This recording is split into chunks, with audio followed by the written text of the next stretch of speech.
ভাইয়া তুমি কি আমাকে থাকার জন্য একটা মহিলা মেসের ব্যবস্থা করে দিতে পারবে? মহিলা মেস? আরে ভাইয়া আসতে। তুই মেসে কেন থাকবি? ভাইয়া আসতে, আমি চাই না বিষয়টা বাসার কেউ জানুক। আচ্ছা, তুই মেসে কেন থাকতে চাচ্ছিস? এই বাড়িতে থাকতে কি সমস্যা তোর?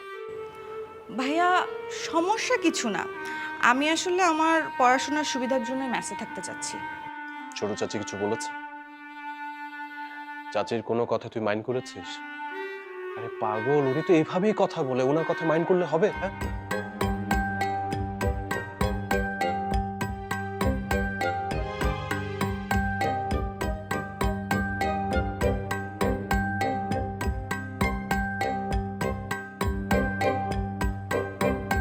কি ব্যাপার জেরিন, তুই ভার্সিটি যাস নাই?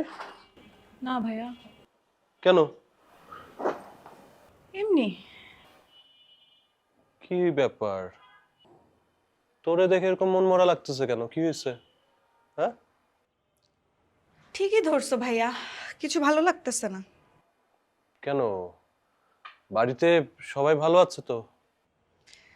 বাড়িতে সবাই ভালোই আছে। তাহলে সবাই যদি ভালো থাকে তাহলে মন খারাপ করে আছিস কেন? ভাইয়া, তোমার কাজের কি অনেক প্রেশার? আমার জন্য একটু সময় বের করতে পারবা? আমার আসলে তোমার একটু হেল্প দরকার ছিল। না মানে, কাজের প্রেশার বলতে একটা ফোন আসবে, ফোন আসলে আমার বের হতে হবে। আচ্ছা, তুই কি কোথাও বের হবি? তাহলে ওই যে তরু মামা কিন্তু আসছে আমার সাথে, ওনাকে নিয়ে বের হইস, কোনো সমস্যা নাই। তুমি যদি সময় বের করে কাজটা করতে পারো তাহলে করবে, আর যদি না পারো তাহলে আমার কাজটা আমিই করব। আমি আসলে চাই না বিষয়টা অন্য কেউ জানুক। আমার আসলে তোমারই একটু হেল্প লাগবে। সিরিয়াস কিছু নাকি?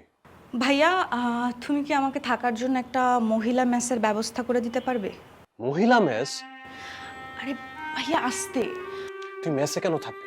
ভাইয়া আসতে, আমি চাই না বিষয়টা বাসার কেউ জানুক। আচ্ছা, তুই মেসে কেন থাকতে চাচ্ছিস? এই বাড়িতে থাকতে কি সমস্যা তোর? ভাইয়া সমস্যা কিছু না, আমি আসলে আমার পড়াশোনার সুবিধার জন্য মেসে থাকতে চাচ্ছি। ছোট চাচি কিছু বলেছে? চাচির কোনো কথা তুই মাইন্ড করেছিস? আরে পাগল, উনি তো এইভাবেই কথা বলে, ওনার কথা মাইন্ড করলে হবে? হ্যাঁ, না, চাচি আমাকে কিছু বলে নাই, আমি আসলে নিজের ইচ্ছাতেই মেসে থাকতে চাচ্ছি। দাঁড়া দাঁড়া দাঁড়া, তোর কি মনে হয়? হ্যাঁ, তুই থাকতে চাইলেই তুই থাকতে পারবি? হ্যাঁ, ছোট চাচা রাজি হবে? এরকমই যদি হতো তো আগেই তো ব্যবস্থা করে ফেলতো তোর জন্য ওখানে। শোন, ছোট চাচা চায় আমরা সবাই একসাথে থেকে এখানে পড়াশোনা করি, সবাই একসাথে থাকি। দেখো ভাইয়া, আগের কথা আর এখনকার কথা এক না। আগে আমিও সেটা ভাবতাম, আর ব্যবস্থা হয়ে গেলে আমি নিজেই বাবাকে জানাবো। তুমি শুধু আমাকে বলো, তুমি কি আমাকে ব্যবস্থা করে দিতে পারবে? আরে বাবা, পারবো না কেন? সেটা তো কোনো বিষয় না।